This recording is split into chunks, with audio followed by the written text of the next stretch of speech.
Na aula de hoje, nós vamos analisar as relações entre o Estado e a sociedade e, obviamente, tudo isso com vistas a gente está direcionando o nosso pensamento sobre a importância das políticas públicas, que é o nosso objetivo nessa disciplina, né? Para isso, a gente deve pensar em algumas questões iniciais que a sociologia, particularmente, pode nos ajudar a pensar em relação a esses fenômenos, ao fenômeno do Estado, ao fenômeno da sociedade, ao fenômeno da saúde e da doença e como esses fenômenos todos se relacionam.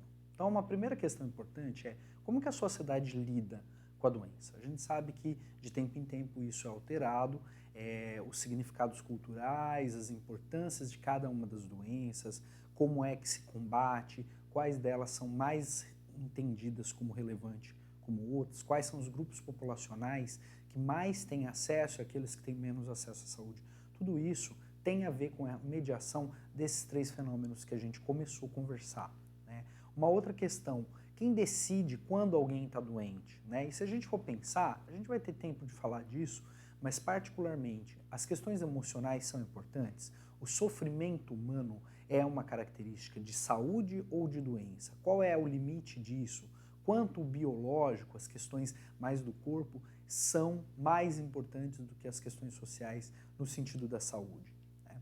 Como que a saúde varia entre os grupos, né? Ou falando de maneira mais técnica, né? Como é que a gente observa a distribuição de doenças entre as diversas populações e os grupos populacionais que participam dessas populações.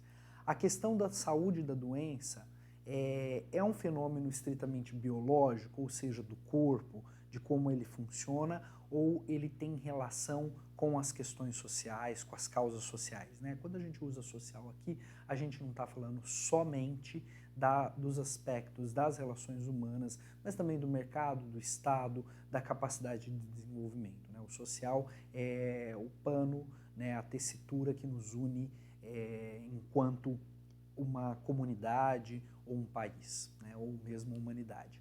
E aí, para isso, a gente vai precisar de alguns elementos de ciências políticas, da ciência política, para nos ajudar a pensar essas questões e essas relações, né? E aí, nesse sentido, Aristóteles já falava na Grécia Antiga que o homem é um animal político. E o que ele está querendo dizer nesse momento não é nada além do que a política é uma relação social, ou seja, entre pessoas, né? Platão já vai definir que não há nada de errado com aqueles que não gostam de política, simplesmente eles serão governados por aqueles que gostam. Afinal de contas, a política não é só a ideia de partido ou somente a ideia de governo. A política ela se dá em vários outros âmbitos, como a gente vai analisar na aula de hoje também. Maquiavel vai dizer que a primeira impressão que se tem de um governante e de sua inteligência é dada pelos homens que o cercam. E aí o que Maquiavel está querendo dizer? Claro, ele está falando para o príncipe, ele está falando numa outra época que a nossa, mas até hoje esses princípios valem. Como é a população e como são as pessoas que assessoram determinado governante dizem muito sobre quem é aquele governante. Para a gente entender também que quando a gente fala de política não é só a negociação ou só o jogo de interesse, mas também existe uma opção e uma decisão técnica ao redor de quais são as direções que determinado governo vai tomar. E aí, nesse sentido, obviamente, você olha quem são as pessoas ao redor, olha a capacidade delas e olha quais são os efeitos que elas têm como operadores das políticas públicas, por exemplo, e em benefício da população ou não. E aí você observa quem são os seus governantes, né? E Hobbes já dizia, né, a gente vai falar daqui a pouco sobre Hobbes de novo, que o homem é o lobo do homem, ou seja, você precisa de um regulador, você precisa de um soberano, nas palavras dele, mas ele é muito antigo, a gente não pode pensar nesse sentido, pelo menos para o Brasil, que organize, que coloque as regras e que as pessoas deem, né, sua liberdade ou permitam que esse Estado, né, esse aparelho que nos controla, exerça seu poder sobre nós, porque se deixar todos, né, ao bel prazer, nós teríamos o que ele chama de guerra de todos contra todos, né? E aí a política ela deve ser pensada como uma forma de organização da vida coletiva. né? E mais, as maneiras como a gente organiza o tipo de viver coletivamente, o que pode, o que não pode, e as negociações ao redor disso, né? Obviamente, política tem relação direta com as questões do poder, né? Política é uma arte, é uma teoria, é uma área de investigação que pensa justamente nas relações de poder. E vamos pensar quais são esses reflexos, né, possíveis das diversas opções políticas, né? Essa foto se refere a um ato, a um evento que aconteceu em 25 de outubro de 1997, que foi o reconhecimento de alistamento eleitoral feminino no estado do Rio Grande do Norte. A primeira vez que a Justiça Eleitoral, né, da época, aceitava que as mulheres se inscrevessem para votar no país, né? As primeiras mulheres que exerceram o voto estão representadas nessa cena, né? Mas nesse momento, 14 países, não só áreas, mas 14 países no mundo já tinham voto feminino.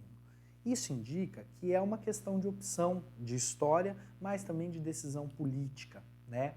E em termo do Brasil, né, desde 1917 já existia a intenção que as mulheres votassem, né?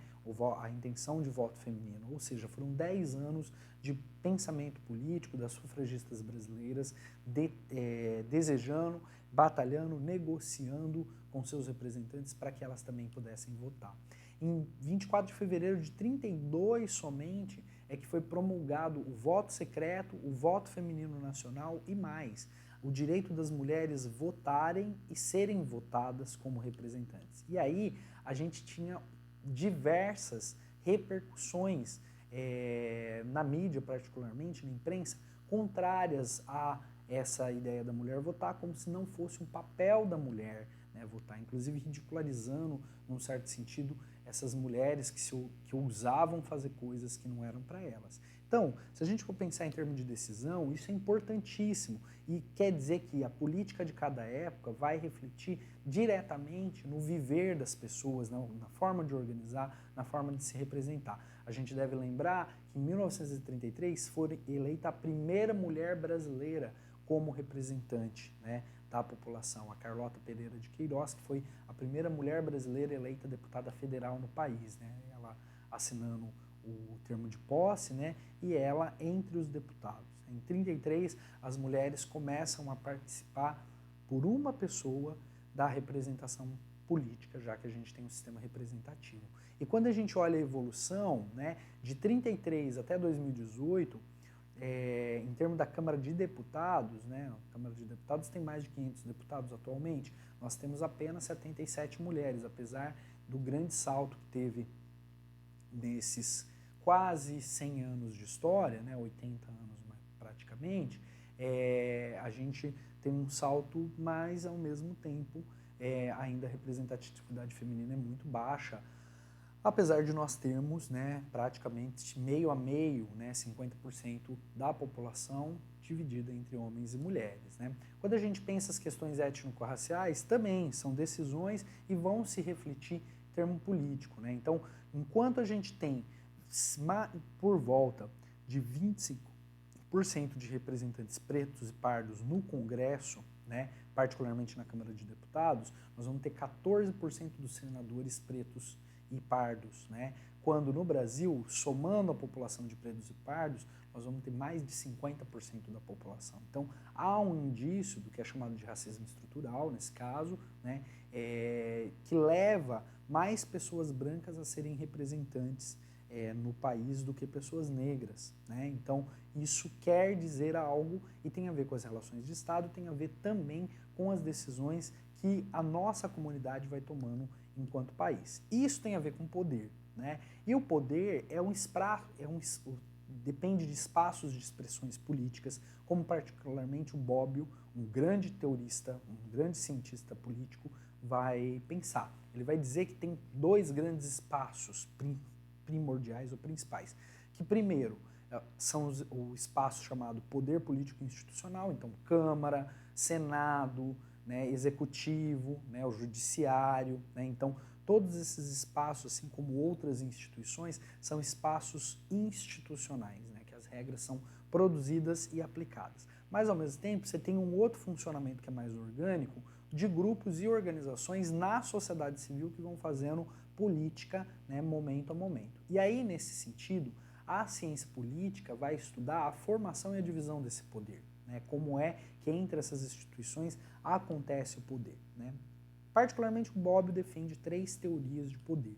Tá? Alguns autores que pensam que o poder é algo, então o poder está, por exemplo, no cargo político, né, a teoria substancialista. Nós temos o poder a teoria subjetivista, perdão, que o poder tem a ver com alguém, né, e com um efeito em alguém, por isso, subjetivo, aquilo que vai sendo produzido e as interpretações. E a teoria relacional, que o poder vai ser uma relação e que envolve algo de substantivo e algo de subjetivo, nesse sentido de que é uma teoria que mescla essas anteriores, né? E aí quando a gente pensa, por exemplo, nos contratualistas, né, o Hobbes, o Locke, o Rousseau, que são pensadores importantíssimos para se pensar o mundo contemporâneo e as transformações, a gente deve pensar o que esses caras falavam em relação ao chamado estado de natureza, ou seja, o ser humano em sua essência, né? Para Hobbes, o estado de natureza é que todos os homens têm interesses e todos os homens têm capacidades. Inclusive, na época ele já falava de mulheres ou pensava abertamente em relação a todos os seres humanos, né? Então, se você não tiver um organizador, um Estado, alguém, você vai ter a guerra de todos contra todos, né? Já no caso de Locke, né, John Locke vai pensar de outra maneira. Ele é empirista, então ele vai dizer o seguinte: o homem nasce como uma tábula rasa e aí a sociedade vai depositando os seus conceitos e isso vai, na experiência, sendo aprendido e sendo mudado. Por isso, o empirismo, né, tem a ver com experiência, né? E Rousseau é um mito do bom selvagem, né, a ideia do bom selvagem, né, que cada um está procurando os seus próprios interesses, que todo ser humano nasce bom e a sociedade que vai alterando, né, esse ser humano, né? Em termos de direito natural, o Hobbes pensa de que cada um tem que se julgar por si mesmo, né, o juiz de sua causa própria, né, e isso deve ser defendido. Tanto que para ele, um dos únicos, ou se não o único, momento em que o governante perde, o soberano perde o direito sobre a outra pessoa que concedeu a sua liberdade, é quando essa pessoa é ameaçada em relação à vida pelo próprio soberano. Então todo mundo tem o seu próprio direito à vida, né? Locke vai pensar principalmente no direito privado, na propriedade privada e no corpo, né, que todos têm direito a si mesmo, e Rousseau a questão de autonomia e autarquia, né? Em relação ao contrato social, então, em Hobbes, a ideia é uma transferência de direito natural a partir de um soberano, que ele chama de Leviatã, que pelo medo organiza as pessoas, né?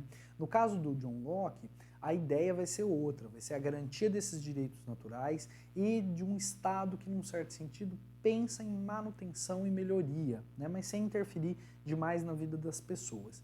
E no caso de Rousseau, a questão da valorização da autonomia, do desenvolvimento, e particularmente o Estado tem essa função, né, de levar o ser humano à sua condição perdida de pureza, né? E aí o Estado civil, no caso de Hobbes, obviamente vai ser absolutista, né, para manter a paz, até pela época que ele viveu. No caso de John Locke, a gente vai estar pensando no Estado liberal, moderado, né, que a ideia é preservar a propriedade privada e desenvolver as pessoas como elas são, né, como elas quiserem. E no caso de Rousseau, a democracia direta, né, a vontade geral é a vontade do soberano, né? E aí, quando a gente pensa sobre essas questões, de maneira mais contemporânea, outros autores como Michel Foucault vão dizer que o poder está em todos os lugares, que existe uma capilaridade do poder, né, que ele não é algo, ele é um acontecimento. Conforme as coisas vão acontecendo, ou nas relações entre os seres humanos, é que o poder vai aparecendo, né? E aí, essa ideia tem a ver com, não só de Foucault, mas dos teoristas, né, das pessoas que analisam o poder, né, e a ciência política, com essas distribuições e usos dos recursos.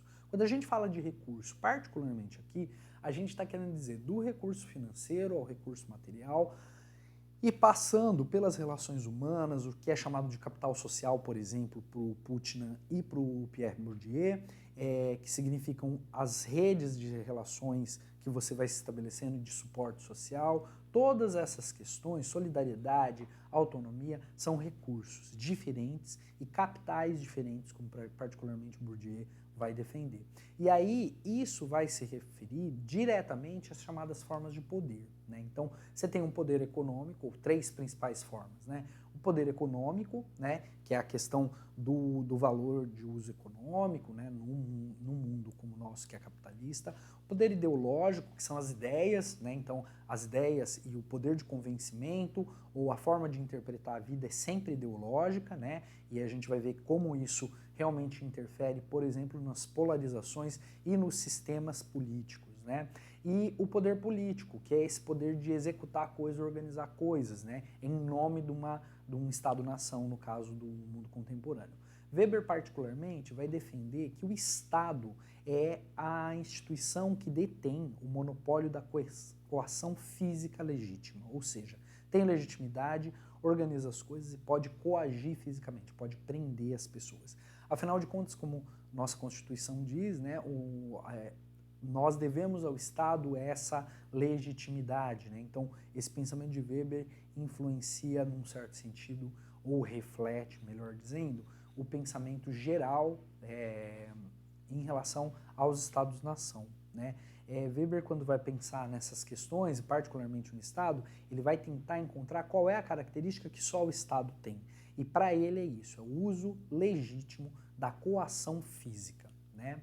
E aí, quando a gente pensa no desenvolvimento da história da própria humanidade, a gente percebe que tem grandes períodos e geralmente os historiadores vão dividir esses grandes períodos justamente pelas grandes transformações em alguns âmbitos. No âmbito político, no âmbito das relações das pessoas e no âmbito econômico, né? Como as coisas vão se desenvolvendo em relação à sociedade em geral, né? E aí, especificamente no que é chamado de Idade Moderna, as datas, né, variam um pouco, né? A gente vai ter grandes transformações justamente nessas formas de organizar as comunidades e o poder político, né? Então a gente vai ter lutas, né, que vão acontecendo entre os grupos de interesse e saímos de um absolutismo para cada vez mais a gente caminhar para uma perspectiva de mundo que não tem pessoas que têm direitos naturais ao comando ou à obediência, né, ou deveres de obediência, né? Particularmente na Idade Contemporânea, né, a partir aí da Revolução Francesa, a gente percebe uma grande transformação e uma generalização no mundo de poderes que são compartilhados e renovados de tempo em tempo, né? O mundo democrático vai cada vez crescendo mais e, particularmente, a gente vai tendo uma mudança também estrutural muito profunda e das relações de como funciona o mercado, né? Então, de uma época de primeira revolução industrial, depois segunda revolução industrial, a partir mais ou menos da década de 60, a gente passa a ter uma predominância, por exemplo, do capitalismo financeiro. Então, nesse sentido, a política, a economia e a vida das pessoas são três pontos muito articulados e que têm tudo a ver uns com os outros, né? E quando a gente pensa particularmente na história do Brasil, a gente tem grandes períodos, né? Pelo menos 5 grandes períodos, né? O primeiro é o chamado pré-descobrimento, né? O que acontecia na Europa, particularmente, influenciava o mundo como um todo e vai, né, influenciar a fase do descobrimento, né? Ou a fase chamada pré-colonial, né? Essa fase é caracterizada pelo conhecimento em relação ao Brasil, mas tudo centralizado muito na Europa, né? Depois você tem um outro movimento de ocupação política e econômica do país, né? Para depois você ter, né, a vinda da família real portuguesa para o Brasil, e aí você vai ter o pequeno período chamado período imperial, né, pequeno comparado com a história como um todo, para depois nós termos o que nós vivemos até hoje, que é o período republicano. Então, quando a gente pensa nessas perspectivas, a gente vê que a condução da vida das pessoas tem a ver com a economia, mas também tem a ver com a política, né? E essas coisas são todas misturadas, né? Se a gente for pensar só nas 3 capitais que o Brasil teve, né? Então o Brasil tem primeiro a capital em Salvador, depois vai para o Rio de Janeiro, no do século XVIII, e na década de 60 a gente tem a transferência do país, da capital nacional para o centro do país. Tudo isso são opções que têm a ver com política também, né? E com a organização da vida das pessoas. As próprias 7 constituições que nós tivemos, né? Então, a primeira Constituição, ela acontece quando a família real portuguesa está aqui no Brasil, né? Então, se a gente for pensar, é a partir daí que a gente passa a ter, né, ou não particularmente a família real portuguesa, mas dentro desse período chamado imperial, né, a gente passa a ter uma regulação muito mais definida e a se constituir como um Estado, né, um Estado-nação. E isso é muito importante de se pensar. Para Volcker, o Estado tem 5 características. É uma instância política organizada, e a gente percebeu essas mudanças ao longo do tempo.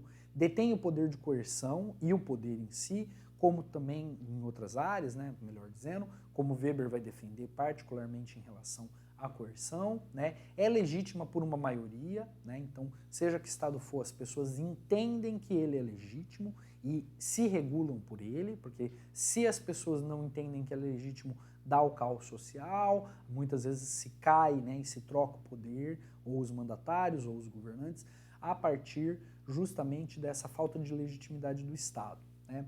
Ele administra interesses antagônicos, então na medida em que você tem na sociedade diversos grupos de interesse, esses grupos de interesse estão em perpétuo combate e o Estado vai administrar os recursos no sentido de para quem ou qual é a ideologia que vai estar vencendo em cada uma dessas decisões. E atua num Estado, numa delimitação de espaço limitada, né? Isso é muito importante porque a legislação brasileira, por exemplo, só existe no Brasil. Quando a gente pensa, por exemplo, em termos de profissões de saúde, não sei se você sabe, mas nem todas as profissões são a mesma em todos os países. E mais, o fato de, por exemplo, você se formar aqui no Brasil não é automaticamente um direito em todos os estados do mundo que você exerça a sua atividade profissional conforme você formou. Quando você vai para o outro estado, para o outro país, por exemplo, visitar ou, de repente, morar, se você não tem um processo de validação por parte do estado do seu diploma,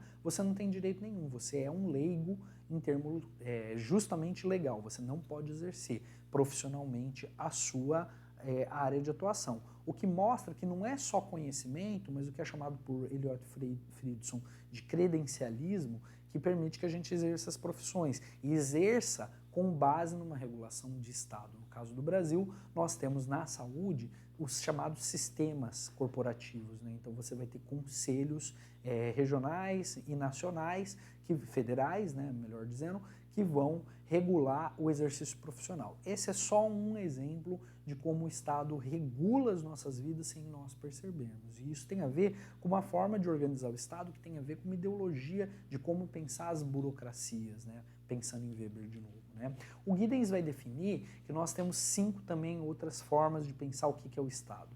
O Estado é um mecanismo político de governo, né? Então uma forma de governar, um mecanismo no sentido de ter uma forma de funcionamento, que tem a ver com um território delimitado, ou seja, essa forma só funciona naquele âmbito, que tem autoridade e um sistema legal. A autoridade vem das pessoas obedecerem ele e o sistema legal da regulação de leis que ficam registradas de alguma forma, né?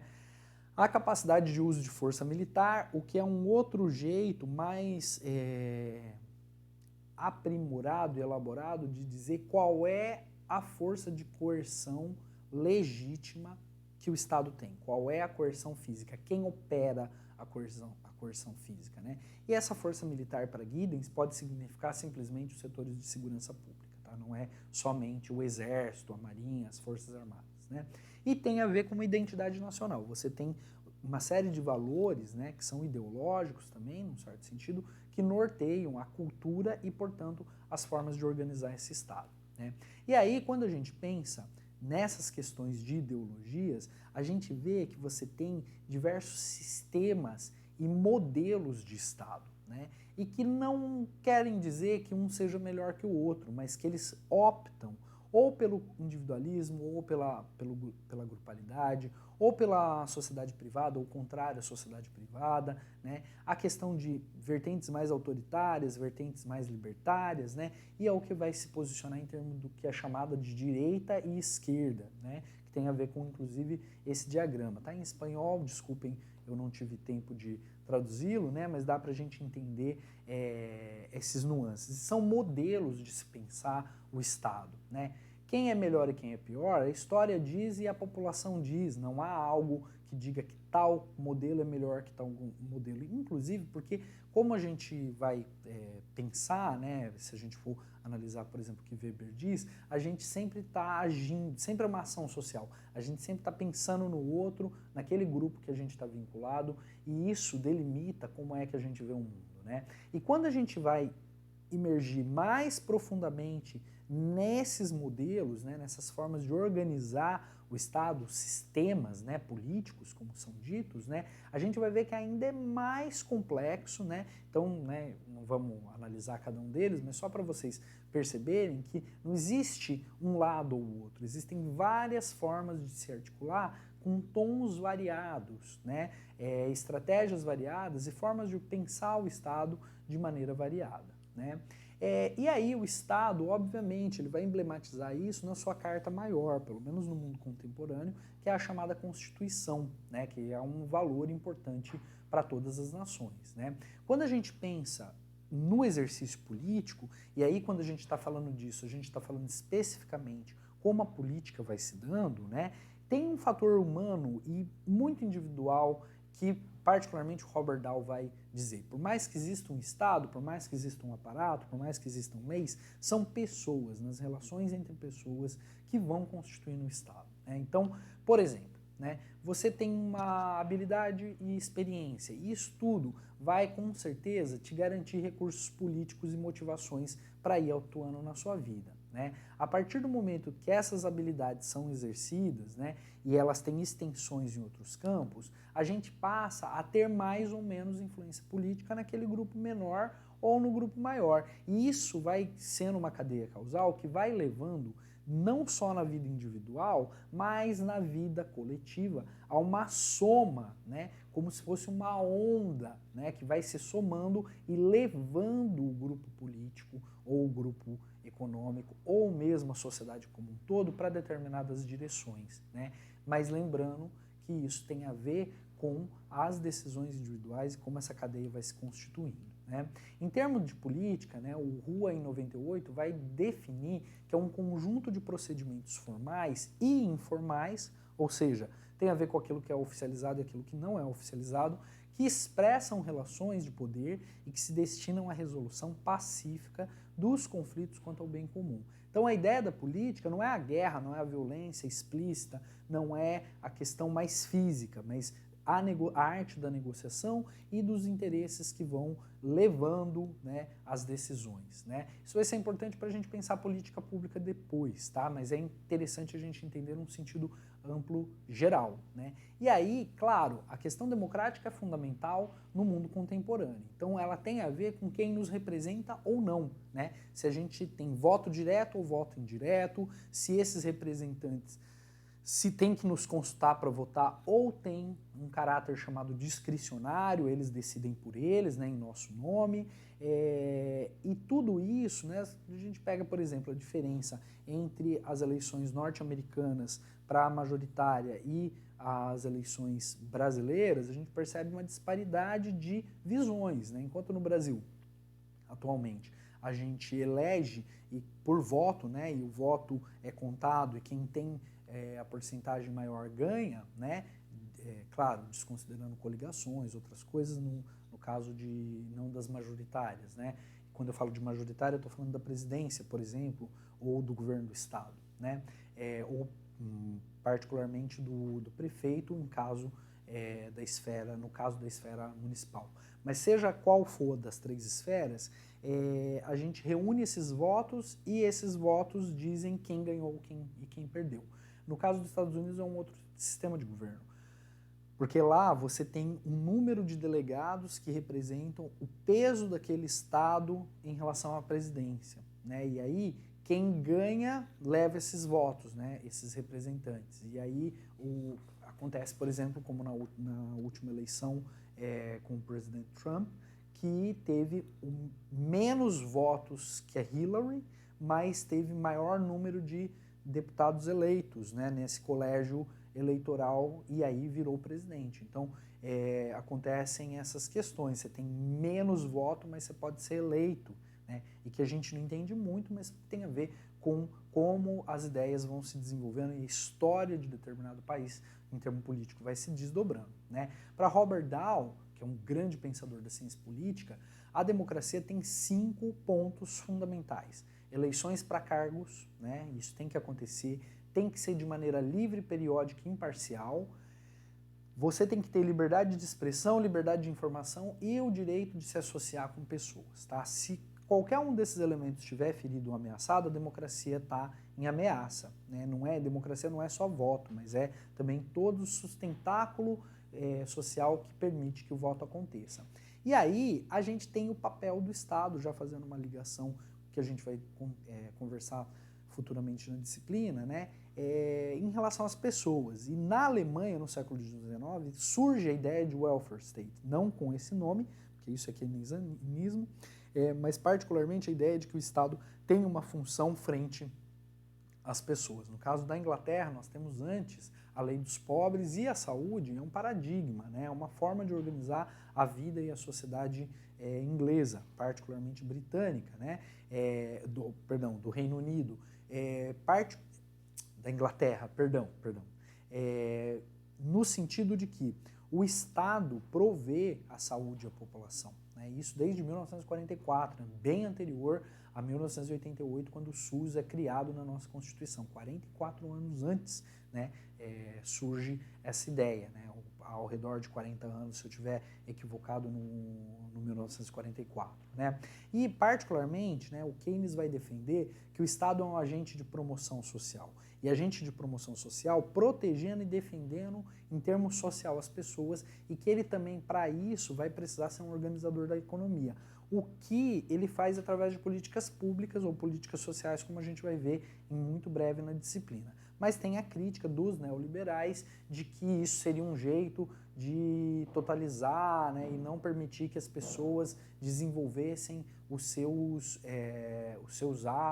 as suas próprias vidas por si mesmas, né? A grande questão dos neoliberais é que eles não levam em consideração que as pessoas não nascem com todas as possibilidades, e geralmente quem chega nos melhores lugares da sociedade se refere a quem tem mais possibilidades de saída em suas vidas. Então, quem nasceu melhor chega em lugares melhores. Quem nasceu em condições mais precárias não chega, ou chega com um triplo, ou às vezes muito mais esforço do que aqueles que naturalmente já tinham determinadas possibilidades. E aí o pensamento keynesiano, o pensamento que pensa o welfare state vai dizer, olha, o Estado tem que ser um aparato também que protege, já que as pessoas dão a sua liberdade para que ele nos regule, né, como já dizia Hobbes lá para trás.